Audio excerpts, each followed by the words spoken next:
तार साहब, कल ये फैसला कर लिया गया कि कमीशन बनेगा रिटायर्ड जज की सरबराही में और कल तक शायद नाम भी सामने आ जाए, लेकिन इस फैसले पे तनकीद हो रही है। कहा जा रहा है कि जो जजेस का जो उनकी एलिगेशंस हैं वो हसास इदारों पर हैं और एग्जीक्यूटिव यानी हुकूमत पर हैं, और अब हुकूमत ही फैसला करेगी कि कौन साबिक जज होंगे। टीआरस भी हुकूमत ही तय करेगी। इससे बहुत बेहतर होता कि या सुप्रीम कोर्ट खुद इस मामले को देखती, या अगर हुकूमत ने 2017 के एक्ट के तहत इंक्वायरी कमीशन बनाना था तो कम से कम माजी की तरह हाजिर सर्विस जजेस की सरबराही में बनाया जाता। देखिए, मैं तो समझता हूँ कि हुकूमत ने कदम उठाया है तो वो सुप्रीम कोर्ट के फुल कोर्ट के एलामिये के मुताबिक उठाया है। ये हुकूमत का कोई यकतरफा अमल या कदम तो नहीं था कि कमीशन बना दिया जाए। अगर आपने वो एलामिया पढ़ा हो तो उस एलामिये के अंदर ये वाज़ेह हिदायत दर्ज है कि आप एक कमीशन बनाएं। अब मुझे समझ नहीं आ रही कि इसको कौन तनकीद का निशाना बना रहा है और क्यों बना रहा है। और देखिए, 6 जजेस एक खत लिखते हैं चीफ जस्टिस सुप्रीम कोर्ट को। चीफ जस्टिस सुप्रीम कोर्ट उस खत के तहत फुल कोर्ट बुलाते हैं। फुल कोर्ट एक एलामिया जारी करता है और उस एलामिये पे अमल करते हुए हुकूमत एक कमीशन बनाने जा रही है।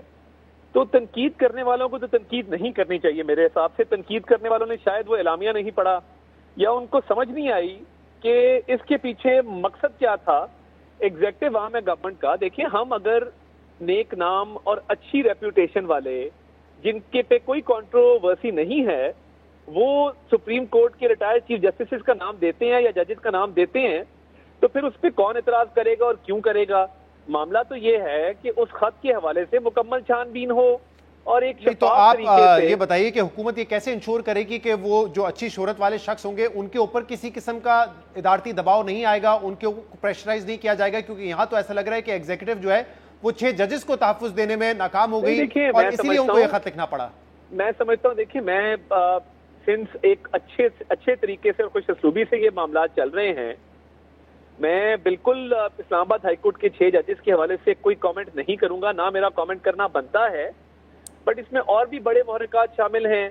अब अगर फॉर एग्जांपल मुशीर आलम साहब का या तसद्दुक जिलानी साहब का या मंजूर मलिक साहब का या नासिरुल मुल्क साहब का नाम दिया जाता है तो इसमें क्या हर्ज है।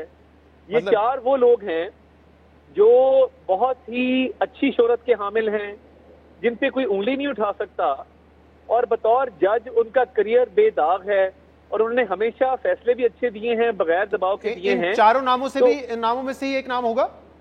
देखिए, हो सकता है, इस बात का इम्कान है कि इन 4 नामों में से कोई नाम हो सकता है, मगर कहने का मकसद ये है कि जब सुप्रीम कोर्ट का एलामिया आ गया, और देखिए हमने तो इस मामले को संजीदगी से लिया, जब अटॉर्नी जनरल ये पैगाम लेके आए कि चीफ जस्टिस ऑफ पाकिस्तान इस पे आपको मिलना चाहते हैं, तो कोई उसमें ताखीर नहीं की गई। साहब, मैं ये पूछना चाह रहा हूँ, जब 1.5 घंटे मुशावरत हुई तो I am sure different options पे बात हुई होगी ना, तो क्या हुकूमत की तरफ से पेशकश नहीं की गई कि क्योंकि ये जुडिशरी की इंडिपेंडेंस का मामला है, हमारा आइन ट्राइकोटमी ऑफ पावर की बात करता है, तो बेहतर है कि जुडिशरी इस मामले को देखे। ऐसा कोई प्रपोजल हुकूमत की तरफ से दिया गया था? नहीं, देखिए, जुडिशरी देख रही है ना। देखिए, जुडिशरी के ही कहने पे अब मुझे बताइए कि सुप्रीम कोर्ट के फुल कोर्ट से बड़ा फोरम कौन सा है जो कहे हुकूमत को कि आप इस पे कमीशन बनाएं। हम किसी ब्यूरोक्रेट को नहीं लगा रहे, किसी रिटायर्ड ब्यूरोक्रेट को नहीं लगा रहे, हम किसी सिविल सोसाइटी के मेंबर को नहीं लगा रहे, और हम एक सीनियर जज या साबिक चीफ जस्टिस को अगर लगा रहे हैं कमीशन का हेड जी, तो दूध का दूध और पानी का पानी हो जाएगा। लेकिन कोई तो जब आप लोगों की मुशावरत हुई तो कोई बेजा तनकीद की समझ नहीं आती। फैसलों की कोई सेगमेंट, ठीक है, फैसलों की मैं कह रहा हूँ कोई लॉजिक भी होती है ना, तो कल मुशावरत में क्या लॉजिक सामने आई? क्योंकि माजी में मेरे सामने जो इंपॉर्टेंट कमीशन हैं, मेमो गेट हो गया, सलीम शहजाद, एबटाबाद इलेक्शन धांधली, क्वेटा हमला केस, ऑडियो लीक्स केस, इसमें बाज ऐसे थे जो सुप्रीम कोर्ट ने खुद 184(3) के तहत कमीशन बनाए और कुछ में हुकूमत ने हाजिर सर्विस जजेस को नॉमिनेट किया। तो इसकी क्या लॉजिक थी कि नहीं, इस सिमत में हमने आगे नहीं बढ़ना है और हमने रिटायर्ड जज की सरबराही में आगे बढ़ना है? कोई लॉजिक तो होगी ना जो पेश की गई होगी कल। हुकूमत का तर्जुमान हूँ, वजीर इत्तलात हूँ, सुप्रीम कोर्ट का तर्जुमान नहीं हूँ कि मैं एलामिये के ऊपर कोई कमेंट कर सकूं कि उसके पीछे उनकी क्या मंतक थी। नहीं, मैं तो कह रहा हूँ कि मुशावरत जब हुई है कल तो उसमें तो कोई इस बात सामने आई होगी ना। ने अगर ये फैसला किया है और फुल कोर्ट का ये फैसला आया है कि कमीशन बनाया जाए, तो हम तो उस पर अमल कर रहे हैं और मैं समझता हूँ कि ये एक मुस्बत कदम है। और मेरी तो तवक्को ये थी कि अगर किसी सीनियर और एक अच्छी शोहरत के हामिल जज पे मुश्तमिल ये कमीशन बनाया जाएगा तो उसको वेलकम किया जाएगा। مگر تنقید کون کر رہا ہے، کیوں کر رہا ہے، یہ بات میری سمجھ سے باہر ہے۔ آپ نے بھی کہا کچھ اور محرکات ہو سکتے ہیں، کل نہیں، میں تو عطا طارق صاحب نے کل اعظم نذیر طارق صاحب نے یہ کہا کہ دیکھیں اس کی ٹائمنگ کیا ہے، کوڈ آف کنڈکٹ کی خلاف ورزی کی ہے نہیں کی، اس کا فیصلہ بھی جو ہے وہ کمیشن کرے گا۔ پھر یہ بھی کل شاہزیب خانزادہ صاحب کے پروگرام میں کیا گیا کہ اس کا تعلق جو ہے اس میں ایک کردار پاکستان تحریک انصاف کا بھی ہے۔ تو جب آپ اس کو معاملے کو ہی پورا ڈاؤٹ فل بنا رہے ہیں تو ایسا لگتا ہے کہ حکومت ان ججز کے پیچھے نہیں کھڑی ہوئی، ان کی نیت پہ شک کر رہی ہے۔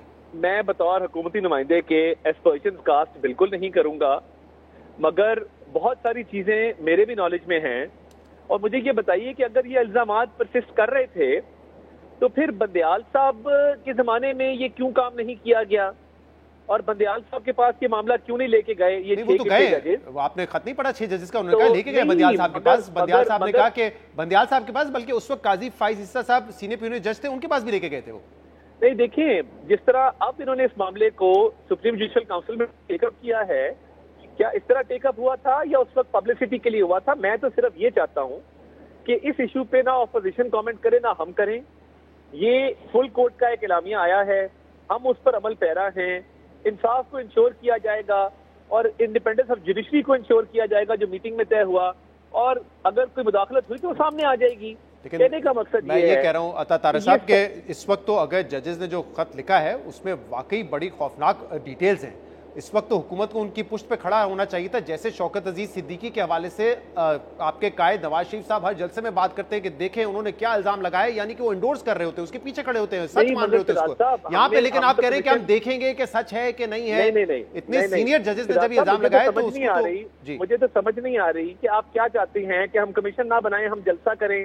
نہیں، میں یہ نہیں چاہ رہا، ان کے حق میں جاری کریں۔ ہمارا کام بطور حکومت، ہمیں جو فل کورٹ سپریم کورٹ کا کہے گا، دیکھیں آپ کا بھی میرا بھی بطور پاکستانی شہری یہ ذمہ داری ہے کہ اس معاملے کو پولیٹیسائز ہونے سے روکا جائے۔ نہیں لیکن آپ لوگ کر رہے ہیں نا پولیٹیسائز، میں تو یہی کہہ رہا ہوں کہ آپ لوگ کر رہے ہیں پولیٹیسائز، آپ لوگ کہہ رہے ہیں کہ اس میں تحریک انصاف کا کردار ہے، اس خط میں تحریک انصاف کا کردار ہے، یہ کون کر رہا ہے پولیٹیسائز؟ یہ اعظم نذیر طارق صاحب نکل کا ہے۔ کسی کو بھی اگر ان 4 سپریم کورٹ کے ججز کی ذات پہ اعتراض ہے یا ان پہ کوئی شک ہے تو وہ بات کر سکتا ہے، مگر یہ چاروں وہ نام ہیں جی جو بڑی اچھی شہرت کے حامل ہے، جیسا میں نے آپ کو عرض کیا۔ تو میں تو یہ سمجھتا ہوں کہ ایک فورم کو خط لکھا گیا، اس فورم نے اعلامیہ جاری کیا، ہم ایک تھرڈ پارٹی ہے جس پہ ایکٹ اپون کر رہے ہیں، تو یہ بالکل بڑا کلیئر معاملہ ہے، صحیح ہے، اور میرا خیال ہے اس پہ بیجا تنقید بنتی نہیں ہے۔ بالکل ٹھیک ہے، لیکن میں کہہ رہا ہوں کہ ساتھ ساتھ حکومت اس کو پولیٹیسائز نہ کرے نا، یہ کہہ کے کہ اس میں تحریک انصاف کا بھی کردار ہے اور کوڈ آف کنڈکٹ کی خلاف ورزی ہے، نہیں یہ باتیں ہوئی ہیں نا کل۔ قطر نہیں، دیکھیں میں اس پہ کوئی کامنٹ نہ میں نے کیا، نہ اعظم صاحب کریں گے، وہ کر چکے ہیں، ہماری حکومت کا کوئی نمائندہ کرے گا۔ ہم تو چاہتے ہیں کہ انڈیپینڈنس آف جوڈیشری انشور ہو اور اس کی شفاف تحقیقات ہو جائیں اور دودھ کا دودھ اور پانی کا پانی ہو جائے۔ تو اس پہ میں ایون اپوزیشن سے ریکویسٹ کروں گا کہ ہم اس کو پولیٹیسائز نہ کریں، ایک اعلامیہ آیا ہے، ہم اس پہ عمل درآمد کرانے جا رہے ہیں اور اس کو اسی پہ چھوڑ دیا جائے۔